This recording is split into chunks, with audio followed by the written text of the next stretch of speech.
नाशिक जिल्ह्यातील अंतापूर ग्रामसभेनं बकऱ्याचा बळी देण्याची प्रथा बंद करण्याचा ठराव मंजूर केलाय।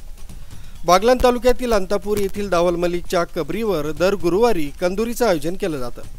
अंतापूरमध्ये दर गुरुवारी होणाऱ्या कंदुरी कार्यक्रमात शेकडो बकऱ्यांचा बळी दिला जातो। त्यामुळे उरलेलं मांस आणि अवशेष गाव आणि आजूबाजूच्या परिसरात विखुरले जातात। यामुळे खूप दुर्गंधी पसरते आणि आजारांना आमंत्रण मिळतं। ही प्रथा बंद करण्याची मागणी करणारे निवेदन ग्रामस्थांनी तहसीलदारांना देण्यात आले।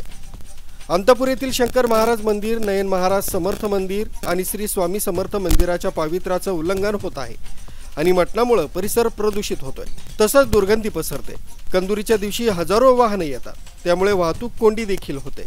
परिणामी शेवरे शिवारातील शेतकऱ्यांना शेतमालाची वाहतूक आणि मजुरांची वाहतूक करण्यात अडचणी येतात। ताराबाद मुल्हेर रस्त्यावर 4-5 तास वाहतूक कोंडी होत, ही बाब शेतकऱ्यांसाठी चिंतेची होती। अंधश्रद्धा निर्मूलन समितीने या प्रकरणात लक्ष घालण्याची गरज आहे। पांडुरंग भांगरेसह मलिक शेख, अंतापूर।